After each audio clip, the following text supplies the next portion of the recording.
Some wars are decided by tanks grinding through mud. Others are shaped by warships roaring across the sea. But the Second World War was also decided in the sky. Up there, the difference was not measured only by engine power or the caliber of cannons.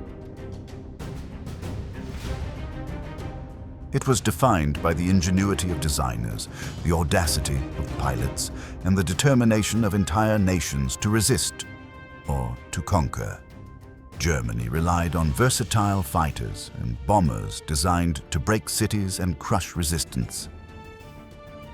Japan deployed light aircraft with extraordinary range, capable of delivering sudden and lethal blows across the Pacific. Great Britain defended its skies with elliptical wings and embraced innovation with a wooden aircraft that became a legend. Meanwhile, the Soviet Union, using a humble biplane, found a way to turn darkness itself into a psychological weapon.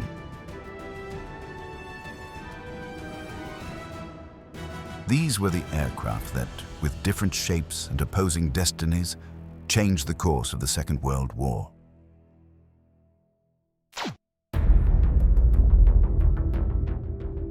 When it appeared in 1941 over the skies of the Western Front, the Focke-Wulf FW-190 stunned Allied pilots. It was robust, fast, and remarkably adaptable.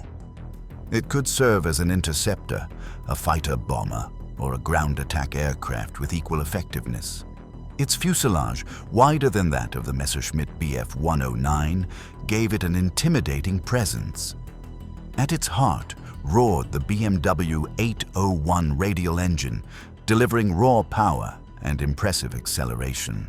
You mention the word BMW now, to most people you might think of a sleek luxury car, or a boy racer power sliding round a corner, or sometimes a driver that forgets his indicators. However, most people think of a car.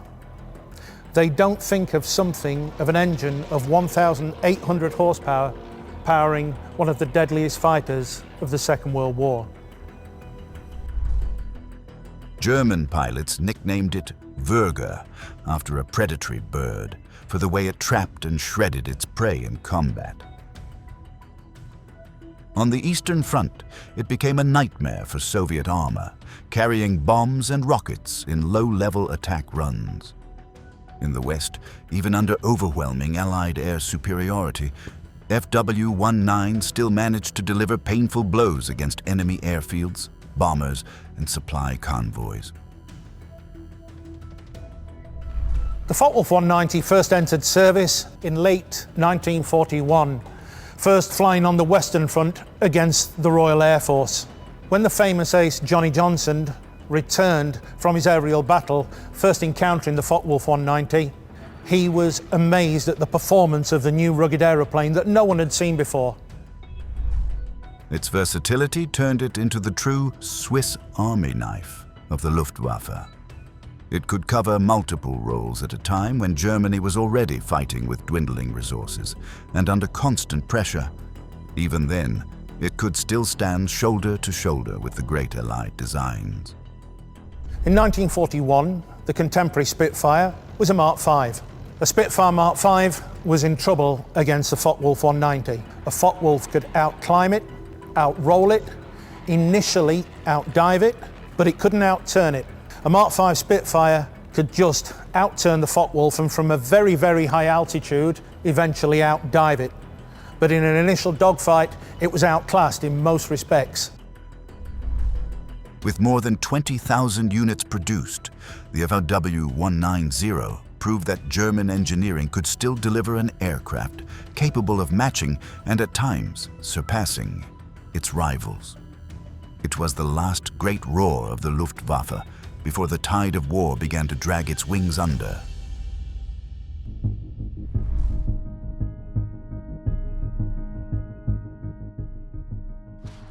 If one silhouette were to symbolize the aerial terror of the early years of the war, it would be the Hinkel He-111.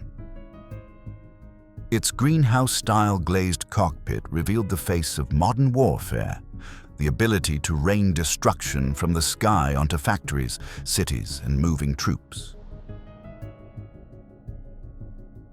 Introduced in 1935, the He-111 began life as a fast transport aircraft. It soon evolved into the most emblematic medium bomber of the Luftwaffe. During the Battle of Britain, it spearheaded the air offensive against London and other British cities, advancing in tight formations while Spitfires and Hurricanes fought desperately to tear them apart. It was used to bomb Britain, the Blitz aircraft. It had no armament to protect its crew. It had very small caliber weapons for defensive purposes. And it just dropped a whole bunch of bombs on England at night. And it did that well, but they needed heavy bombers and they never got around to it. Although vulnerable to British defenses, its numbers and range made it a central instrument in Hitler's plan to break enemy morale. On the Eastern Front, the He-11-1 once again proved its importance. It carried supplies to Stalingrad, dropped bombs in support of the Wehrmacht, and even served as an improvised platform for launching V-1 flying bombs. The Heinkel He-111 was neither the fastest nor the best protected bomber of the war. Yet it incorporated notable engineering innovations for its time and demonstrated relentless persistence in combat. If you look at it as a mid to late 30s airplane, it was fairly advanced. It had retractable landing gear, full feathering props. It was fairly fast. Even by today, it is fairly fast for its size. Throughout the conflict, it continued flying even after Germany had lost the initiative. It was the Hammer that accompanied every German offensive, an aircraft that, despite its fragility, left an indelible mark on the skies of Europe.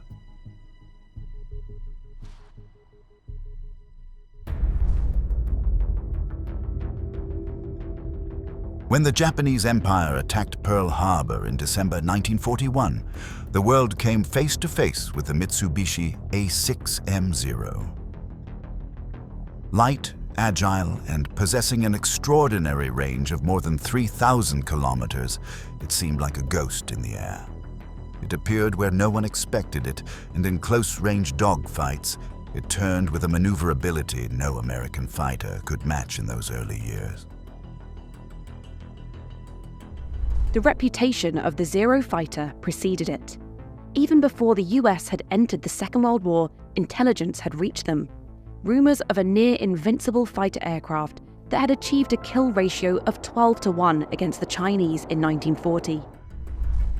Designed by Jiro Horikoshi, the Zero was the jewel of Japanese aviation. Its secret lay in sacrifice. It lacked armor and protected fuel tanks, which reduced weight and allowed it to fly farther and maneuver with deadly grace.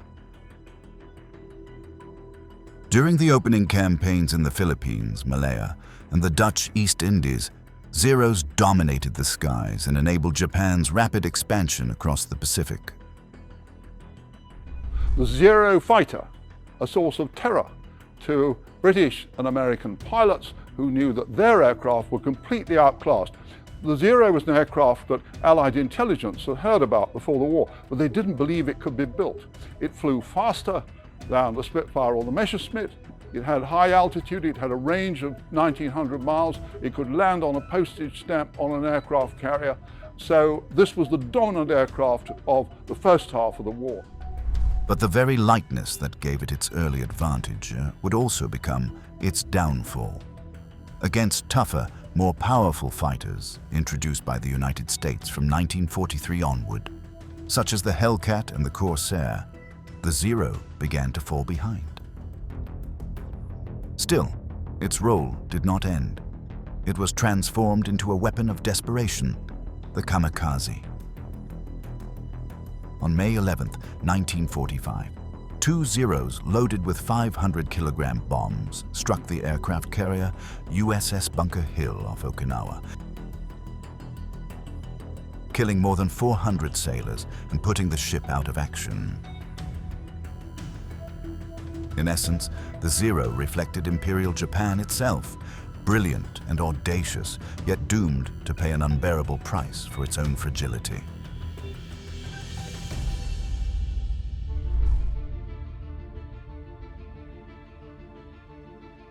When Japan was already fighting with the war turning against it, a new fighter appeared that seemed destined to restore the initiative. The Nakajima Ki 84 Hayate, the Gale. Introduced in 1944, it was one of the final jewels of Japanese aviation. Fast, capable of reaching 690 kilometers per hour, maneuverable, and more resilient than the Zero, thanks to armor and partially protected fuel tanks. As for its armament, the fighter had 2 fuselage-mounted synchronized machine guns and 2 wing-mounted cannons, an improvement over the 2 smaller machines of its predecessor. This made it a formidable opponent, even against the most modern Allied fighters. In its early missions over China and later in the Philippines, the Hayate earned a reputation as one of the few Japanese aircraft capable of facing the P-51 Mustang and the F-6F Hellcat on nearly equal terms. Yet its performance could not alter the outcome of the war. Even as the initial results of the Ki-84s had exceeded all expectations, catching the American Army Air Force's pilots entirely off guard, and being particularly strong at intercepting high-flying B-29 Superfortress bombers, the aircraft started showing signs of weaknesses as the fight against the Allies got increasingly desperate. By late 1944, growing difficulties in securing skilled pilots and getting proper fuel and adequate construction materials often prevented it from reaching its full potential. At Iwo Jima and Okinawa, it became the last card Japan could play in a desperate attempt to halt the Allied advance. Throwing itself into battles that could do little against overwhelming numerical superiority. The problem was not the design, but the context. A shortage of experienced pilots, poor quality fuel, and manufacturing defects caused by Allied bombing drastically reduced its effectiveness. The Hayate arrived too late. A powerful gale born within a collapsing empire. Even so, its name endures as the best Japanese fighter of the Second World War.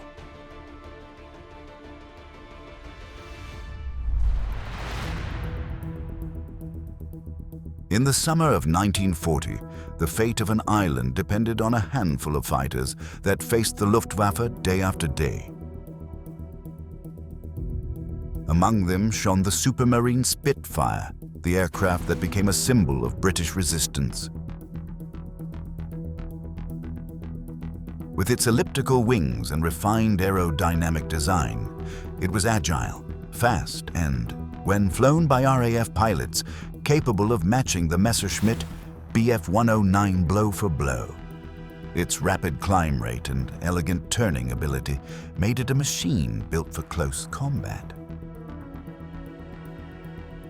The Spitfire was not only crucial during the Battle of Britain, it evolved constantly throughout the war.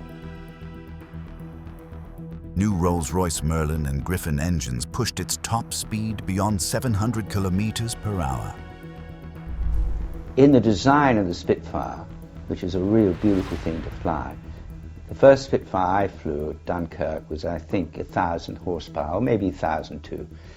And the final one was in the same airframe, was 2,400 horsepower with a 2-speed, 2-change supercharged. It was the best airplane. The Germans admitted it in the end.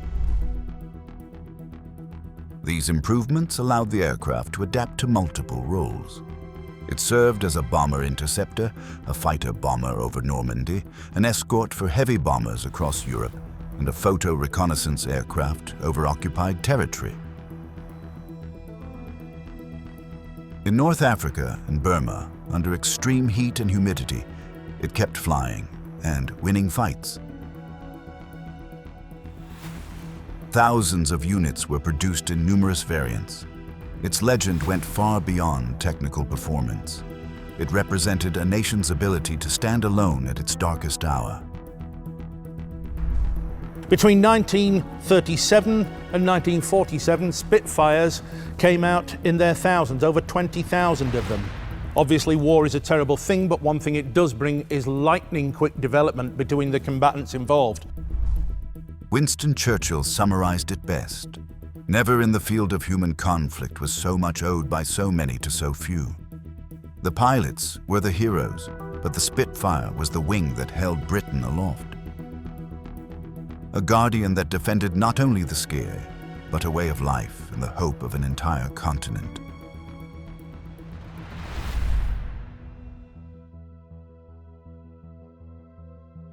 In the midst of war, when metal was scarce and conventional thinking demanded heavier, better armored aircraft, Britain surprised the world with a radical idea, a light, fast aircraft built mainly of wood. Thus, the de Havilland Mosquito was born. Sir Geoffrey de Havilland had a very big blue sky think. He decided he was going to make a bomber, but he was going to make it completely unarmed. The defense of this bomber was going to be its speed. Introduced in 1941, the Mosquito challenged the rules of air warfare. With no armor and no defensive turrets, it relied entirely on speed to evade the enemy, and it worked. It could fly faster than many German fighters, making it one of the most versatile aircraft of the war. Not only did the test pilots come back with a wry smile, because not only was it the fastest bomber they had ever flown, it was the fastest aeroplane they had ever known. It served as a precision light bomber, reconnaissance aircraft, night fighter, and a platform for daring strikes deep inside the Reich.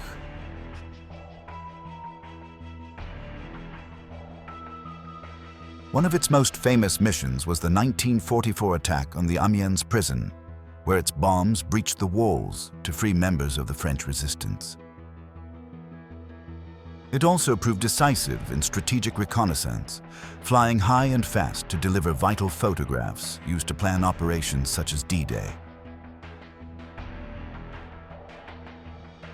With nearly 8,000 units produced in Britain, Canada, and Australia, the Mosquito demonstrated that innovation could be just as lethal as brute force. It proved that sometimes lightness and audacity could overcome heavy artillery.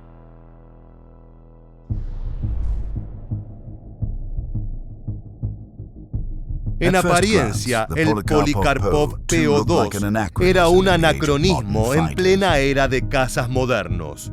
Se trataba de un biplano de madera y tela, lento y ruidoso, diseñado en 1928 como simple entrenador agrícola. Yet in the Second World War, this humble plane became a psychological weapon the Germans learned to fear. In 1942, the Soviet Union's 588th Regiment, composed entirely of female pilots, began using the Po-2 in nighttime harassment missions. They flew low, almost skimming the ground, and cut their engines before releasing their bombs, gliding silently over enemy camps. Она служила летающей партой и дала дорогу в небо большинству советских летчиков. Вряд ли кто-то в первые месяцы Великой Отечественной мог предположить, что этот несерьезный с военной точки зрения самолет вскоре освоит специальность легкого ночного бомбардировщика и станет грозным оружием советской авиации. The sound of its flight resembled a sewing machine, leading German soldiers to nickname the pilots Nachthexen, the night witches. Each aircraft could carry only 2 or 3 small bombs, but the psychological impact was immense. Enemy troops spent entire nights awake, dreading the faint buzz in the darkness. From Stalingrad to Kursk, and all the way to the advance on Berlin, Po-2s destroyed depots and positions while steadily wearing down the morale of an exhausted army. Produced in the tens of thousands, they became the most built biplanes in history. Simple, cheap, and effective, they proved that the most modern aircraft did not always decide wars. Sometimes, victory also came from ingenuity, endurance, and psychological pressure. These aircraft were not the most lethal because of a single statistic or record. They were lethal because, in their time and place, they solved problems that seemed impossible. They secured beachheads under enemy fire, sustained besieged nations, stole sleep from entire armies, and turned surprise into decisive advantage. Each one, with its strengths and weaknesses, was an answer to an urgent need in a world on fire.